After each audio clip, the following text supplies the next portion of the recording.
Okay, just take a second. Imagine you hear, maybe, gentle water rippling, Mm. and suddenly, bam, a loud car horn. Jarring, right?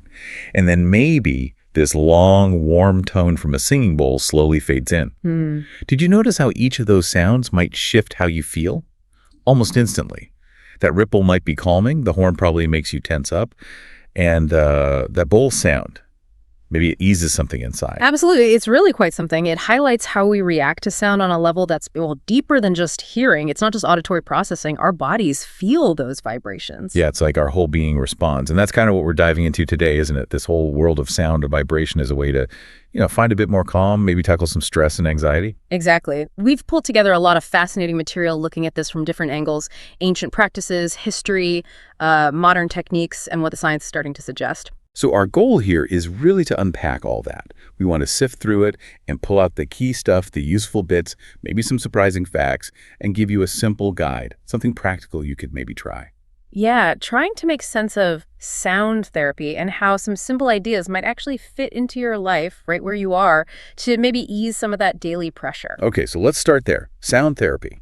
It sounds broad. Mhm. What exactly are we talking about? How's it generally defined? It is broad, you're right, but generally it's seen as a holistic practice. It uses sound, and crucially, the vibrations from sound, to try and bring a sense of balance back to your mind, your body, maybe even your spirit. Vibration. Okay, that seems key. Not just the melody or the noise, but the physical feeling of it. That's the core principle, yeah. The thinking is that everything, absolutely everything, including us, vibrates at its own natural frequency, or frequencies, really. Like a signature hum for each person. Sort of. And the idea is that things like stress, getting sick, or even, difficult emotional experiences can knock those frequencies out of whack. They get disrupted. Okay. So sound therapy uses different tools, could be instruments, your own voice, even just focused listening to introduce harmonious vibrations. The aim is to gently influence your body's own vibrations, encouraging them back towards their natural balanced state. Ah, like tuning a guitar string that's gone flat. You play the right note next to it, and it kind of helps it find its pitch again. That's a perfect analogy, exactly. It's about restoring resonance. Okay, that makes sense. And I remember reading something about why we humans might be particularly receptive to this. Yeah. Something about water. Yes, that's a huge part of the theory. Our bodies are, 60 to 70% water? Right. And water is an amazing conductor of sound and vibration. So the idea is sound waves don't just stop at our eardrums, they travel through the water in our cells and tissues. So you actually feel it moving through you. Precisely. It could create these subtle shifts at a cellular level, potentially influencing things like circulation or calming the nervous system. Think about feeling deep bass in your chest at a concert that's direct vibration transmission. Yeah, you really feel that. Okay, so that explains why maybe a sound bath feels so immersive, like you're being washed in sound. Yeah. Now, people might hear sound therapy and think of music therapy. Are they the same thing? That's a really good distinction to make. They're related, but generally different in approach. Sound baths, which are a common form of what we're talking about today, tend to be more passive. You lie back, you receive the sound. The focus is on relaxation and general well-being. Okay. Music therapy, on the other hand, is usually more structured. It's a clinical practice led by a trained therapist, often involving active participation with music like playing, singing, listening to achieve specific therapeutic goals, whether they're physical, emotional, or cognitive. Got it. So we're focusing more today on the vibrational side, the more accessible practices people can explore for relaxation and managing stress. Exactly. The kind of thing aimed at personal calming and balance. And this isn't some brand new trend, is it? The idea of using sound for well-being seems ancient. Oh, incredibly ancient. The roots go way, way back. If you look at ancient Egypt, there's evidence priests used chanting and specific vocalizations, these incantations. Not just for rituals. Apparently not just for rituals. Reports suggest they were used for healing purposes and maybe even to induce altered states of consciousness. Wow. And what about other parts of the world? India comes to mind. Absolutely. India has the rich tradition of Nada yoga, which literally means the yoga of sound.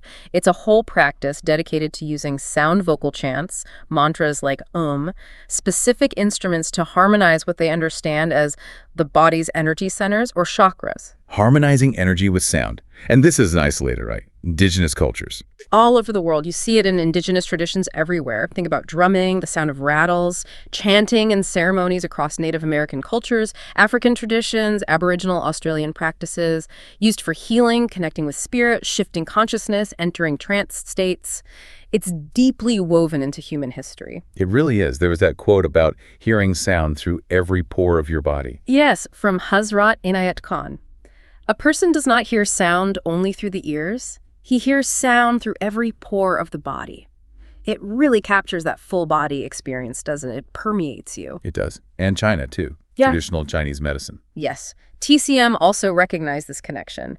Practices like Qigong, which involve movement and breath, sometimes incorporated sound or specific frequencies, and certain instruments, like the gutun, this ancient stringed instrument, weren't just for music. They were played intentionally for their calming, balancing effects, for relaxation, stress relief.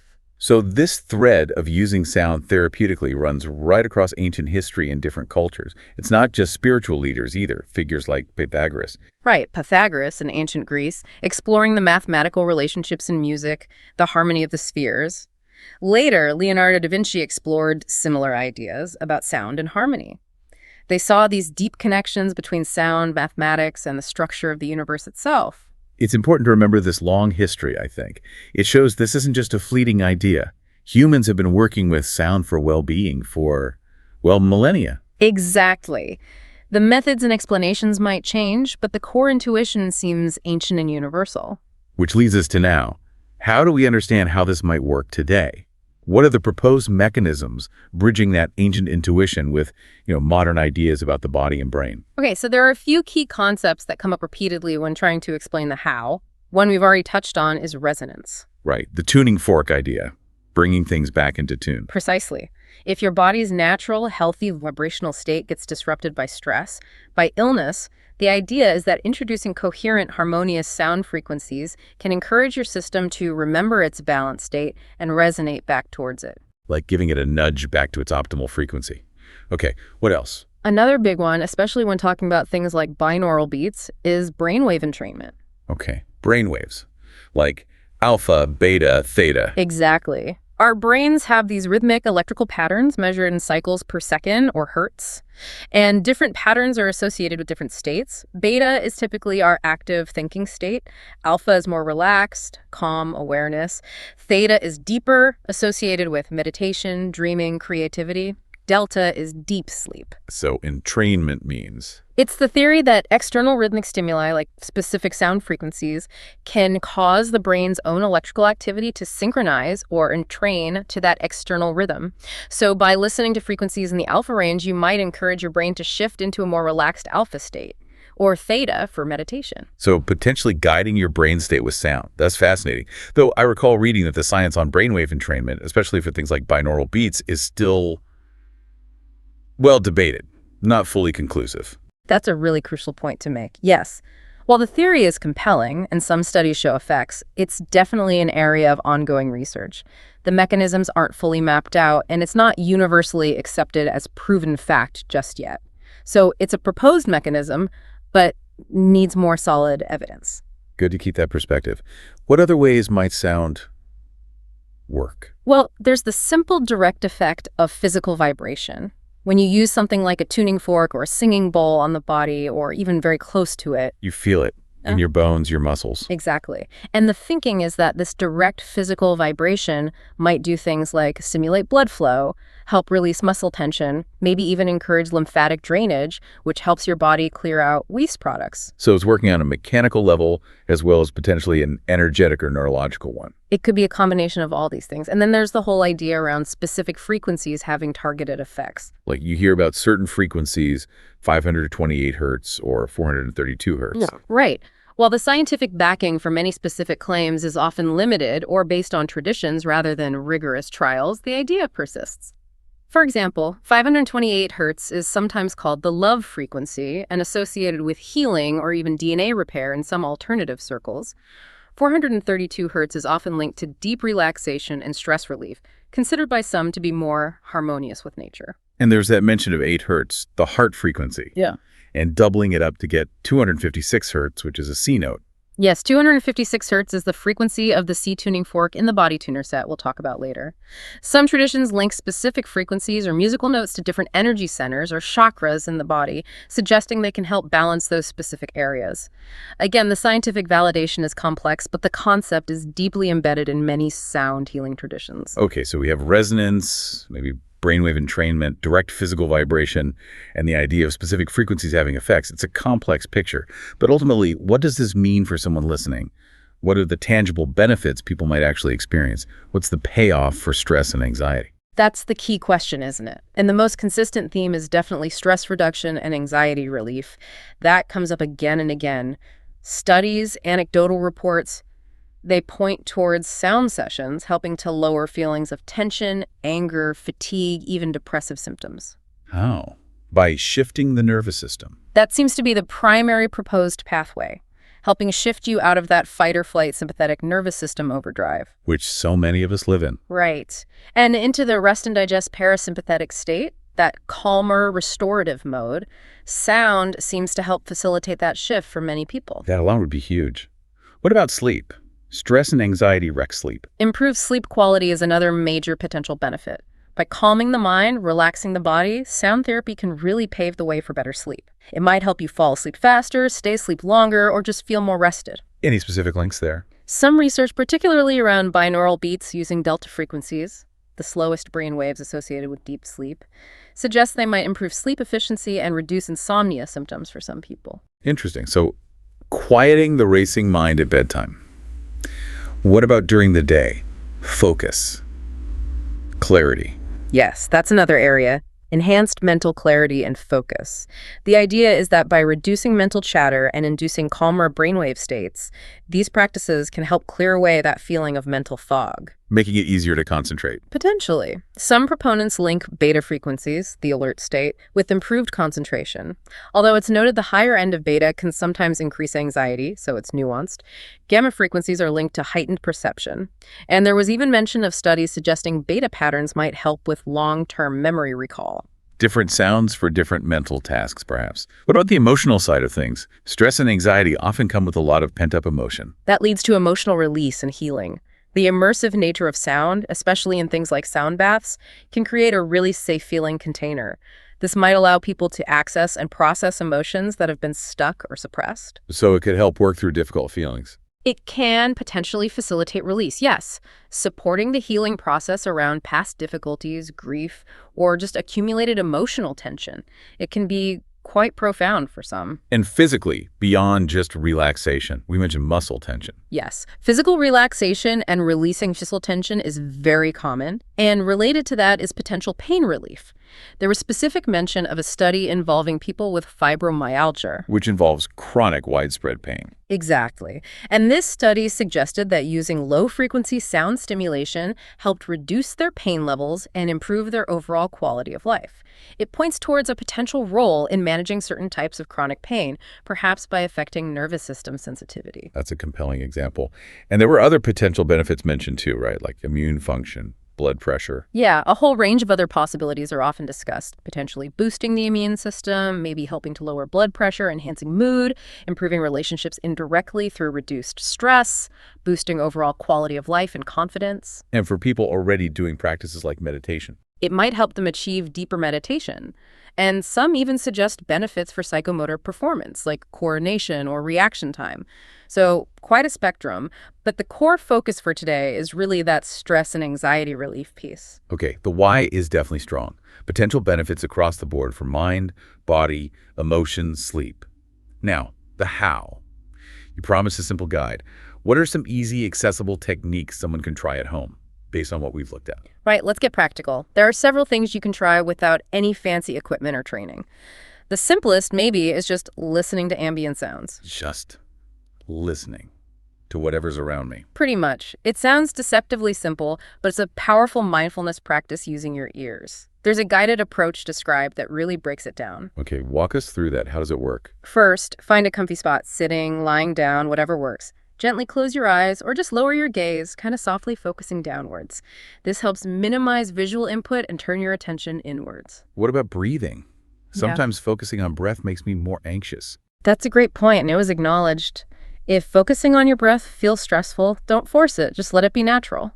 Or you could gently rest your attention on the feeling of your hands resting or your feet on the floor. The aim is just to settle a bit. Before you really start listening, maybe take a quick mental snapshot of how you feel right now. Heart rate, breathing, tension, just as a baseline. Okay, settled, baseline noted. Then what? Then you start listening layer by layer. Begin with sounds inside the room you're in right now. It could be anything, a clock ticking, the hum of your computer, the air conditioning, maybe even the sound your clothes make when you shift slightly, or just the quality of the quietness. And the goal isn't to judge the sounds. No, not at all. The goal is just to receive them, be open to whatever is there. As a little exercise, try to gently identify maybe 3 distinct sounds in your immediate space without straining. It's an exploration, not a test. Okay, sounds in the room. Then you gently expand your awareness outwards.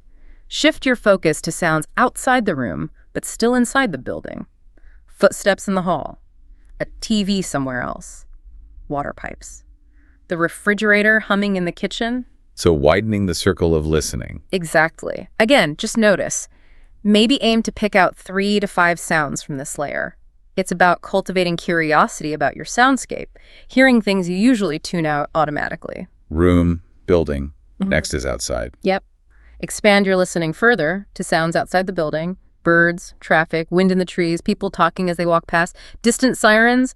You might need to open a window slightly, but it's not always necessary. Just direct your attention outwards. Then try to find maybe 3 to 5 sounds out there. Right. And notice how your sense of hearing can extend quite far beyond your physical body. There was a neat little practice mentioned within this. Oh, yeah. It's like a game of expanding your sonic awareness even further. Try to hear a bird close by. Then listen for one further away, maybe across the street. Then try to catch sounds even further off, blocks away, maybe a plane overhead. It really trains your ability to perceive depth and distance in sound. That sounds like a cool exercise. Okay. So after exploring outside, You gently bring your awareness back inwards, layer by layer, back from the outside sounds, through the sounds in the building, and settle back into the sounds within your room. and then the final layer is inside yourself. Yes.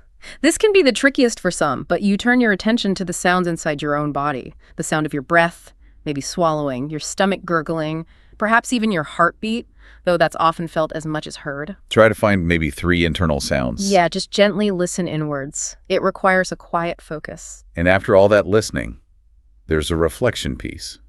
This seems important for the stress part. Hugely important. The practice suggests reflecting on your reactions during the listening. Did you naturally gravitate towards pleasant sounds? Did you find yourself resisting or tensing up at unpleasant or jarring sounds, even imagined ones, like thinking about a loud alarm? And pay attention to the physical reaction. That's the key insight. Notice, did your jaw clench? Shoulders tighten? Did your breathing get shallow when you heard or imagined something stressful? That physical tension is often our automatic, unconscious reaction to stressors in daily life. So the practice isn't just about hearing, it's about noticing that tension as it arises. Exactly.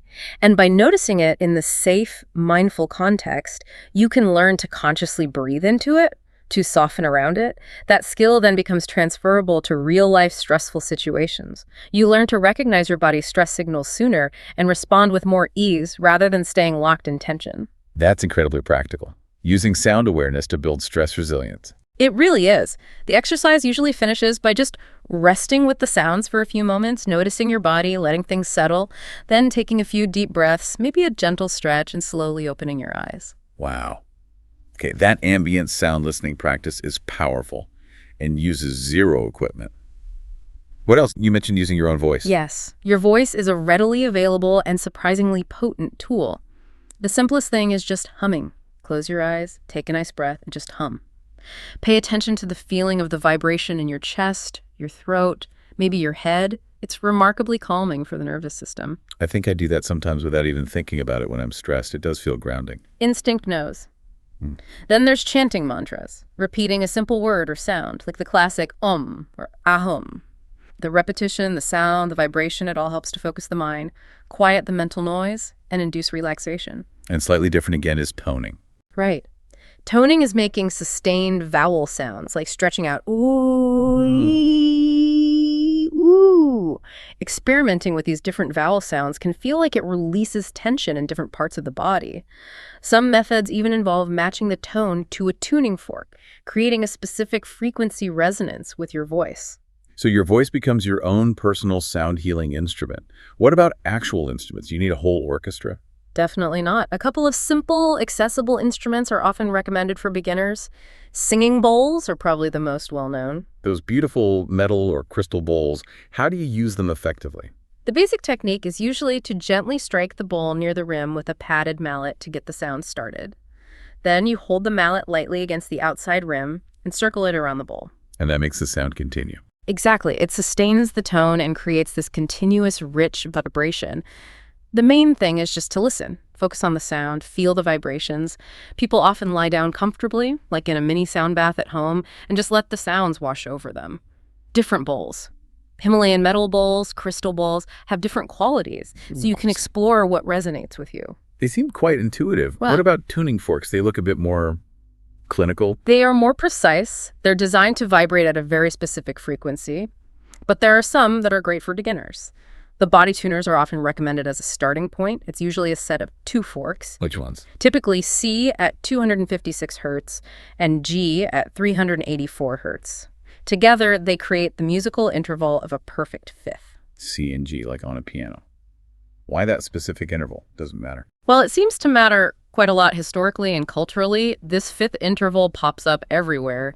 Ancient China saw it as the sound of universal harmony. In India, a sacred sound. The Greeks linked it to Apollo. Alchemists called it a bridge between matter and spirit. Egyptians associated the number 5 with unifying heaven and earth. Wow. Okay. So the CG combination isn't random. It carries this deep symbolism of balance and harmony across cultures. Yeah. What are the potential benefits linked to using these body tuners specifically? Sounding this fifth interval is described as being like a general tonic for balancing the system. Potential benefits mentioned include things like helping with low mood, maybe improving joint mobility, balancing the nervous system, promoting relaxation. Some even suggest it might stimulate nitric oxide release in the body, which is involved in things like blood vessel relaxation or potentially influence brain receptors related to pain and mood. Intriguing possibilities. How do you actually use them? Do you just bang them together? Well, you can tap them together gently, but the main beginner technique is often the knee tap. You hold the forks firmly by their stems, never touch the U-shaped prongs. That stops the vibration. Got it. Hold the stems. Then you gently tap the flat side or bottom edge of the fork on your kneecap. Or you could use a rubber activator puck, or even just a firm carpeted surface if that feels better. Usually you tap C on one knee, G on the other. Wow. Then you bring the vibrating forks up slowly towards your ears, maybe 3 to 6 inches away, and just listen. Let the sound wash over you. An exercise is just to be with the sound until it completely fades, noticing the interplay, then activate them again. What about tapping them together? You mentioned that. Yes, the together tap. Holding both stems, you can gently tap the edges of the forks against each other. This creates more complex overtones, a slightly different sound quality. You can experiment moving them around near your ears to hear how the sound changes. And you can try humming that interval too, right? Like we talked about with voice. Exactly. Listen to the forks. Try to hum or tone that CG interval, feel it in your body, then try to reproduce it with just your voice. It connects the instrument back to your own internal resonance. Okay, body tuners for auditory resonance. What about the other one? The Auto 128.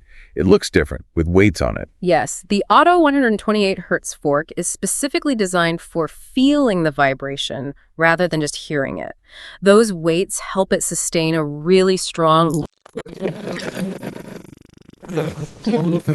onto the body. Correct. You activate it similarly, tap the weights on your knee or palm, and then you press the round end of the stem onto specific points on the body, usually on bones or major muscle groups. You play with the pressure a bit to feel the vibration transmit most strongly. Feeling it resonate through you. Are there any warnings with this one? It sounds powerful. Yes, very important cautions. Because it transmits vibrations so effectively through bone, you should absolutely avoid using it directly on bones if you have osteoporosis or think you might have a fracture. Makes sense. Also, avoid using it on areas where there's acute pain or inflammation. And a specific warning. Don't place it on the sacrum, that flat bone at the base of your spine if you have a pacemaker, because the vibration could potentially interfere. And generally, don't overdo it, maybe max 3 taps and placements on any one spot per session. Okay, noted. Important safety points. Where are good, safe beginner points to use the Auto 128 for that nervous system balancing effect? 3 key points are often suggested for calming the system and helping with stress. First, the sternum, the breastbone, right in the center of your chest. Place it there, feel the vibration spread, maybe imagine your heart area softening. Okay. Second, the third eye point between and slightly above your eyebrows. Feel the vibration gently resonate through your skull. And third, the sacrum, that triangular bone at the very base of your spine. Feel the vibration grounding you through your pelvis. Again, remembering the pacemaker caution here. And it helps to find the spot with your finger first. Yeah, a good tip is to tap the fork, touch the spot with your index finger to feel the vibration, confirm you're in the right place, then slide your finger away as you place the fork stem down. Keeping your other hand somewhere else on your body, like your belly, can help you stay grounded too. So body tuners, more for listening. Yeah. Auto 128, more for feeling.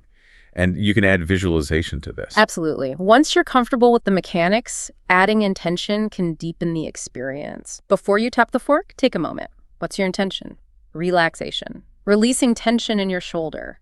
Just hold that feeling or image gently in your mind. And then tap and let the sound or vibration carry that intention. Exactly. As you listen or feel the vibration, keep that gentle focus on your intention.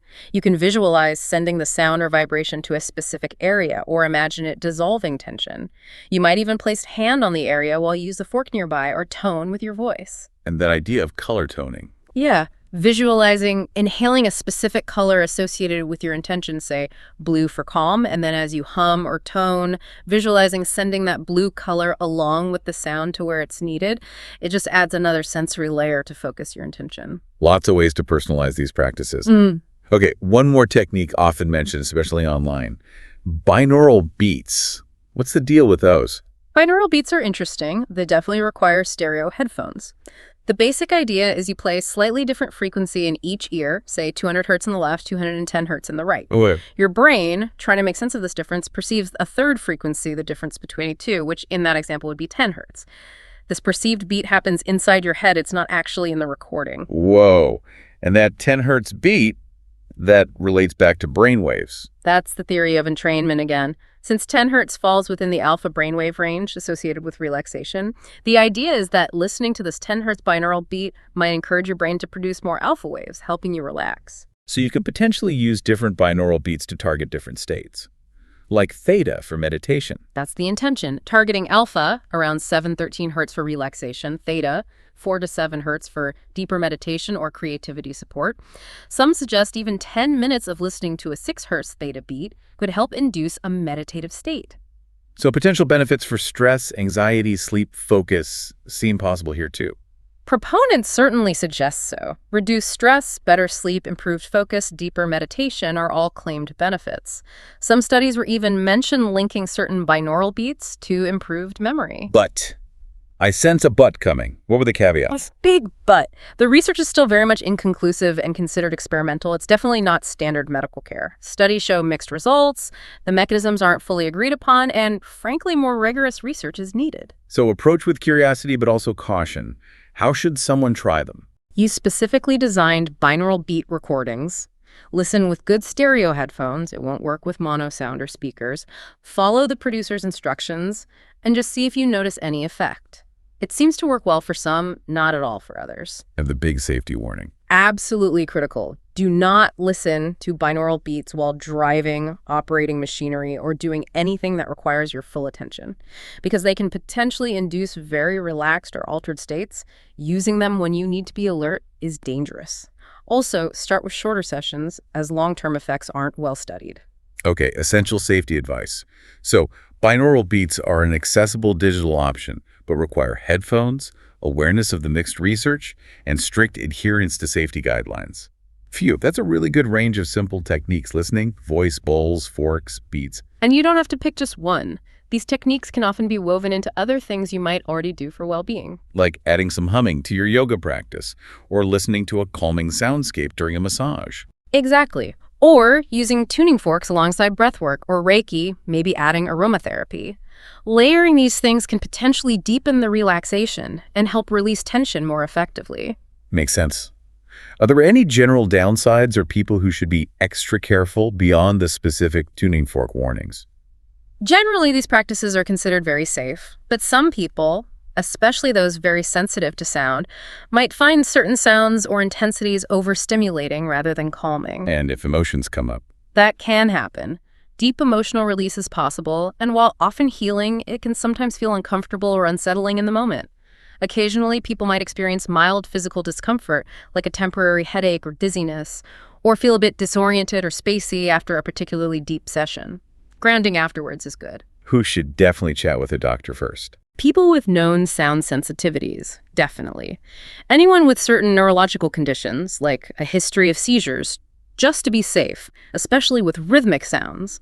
People dealing with severe mental health conditions should discuss it with their therapist or a doctor. And it's always wise for pregnant individuals, particularly in high-risk pregnancies, to get medical advice before trying sound therapy sessions. And the big takeaway is that this is generally seen as complementary, right? Not a replacement for medical treatment. Absolutely. It's something to add to your wellness toolkit, not something to replace necessary medical or psychological care. And it's good to remember that while there is supporting research, some of it is still preliminary, based on small studies or subjective reports. More robust research is always welcome. That's a helpful, balanced view. It's not magic, but it's a rich field of accessible practices to explore for managing stress, anxiety, and just promoting overall well-being by connecting with sound and vibration. It really boils down to learning to listen deeply, listen with more than just your ears, letting that resonance, whether from your own voice and instrument or the world around you, potentially guide you back towards balance. Which kind of brings us full circle, doesn't it? Back to that idea of just listening. It leads to a final thought to maybe ponder on. If we really do experience sound with our whole being and our bodies react so profoundly, what if the everyday sounds, the ones we usually ignore, the hum of the fridge, the wind, traffic, even our own heartbeat? What if those sounds already hold moments of potential calm, moments of connection just waiting for us? If we simply paused, truly listened, truly felt them. Could consciously tuning into the present moment soundscape, external or internal, actually unlock a deeper sense of peace right here, right now, without needing anything special at all? It's something to think about, isn't it? How much calm might already be available in our ordinary sonic world if we just shift how we listen. Definitely food for thought. We really encourage you to maybe explore some of these simple techniques, see what resonates, see what feels right for you. Thank you so much for joining us for this deep dive into simple sound therapy. We hope these ideas give you some useful tools to explore sound for stress and anxiety relief in your own life. Until next time, keep listening.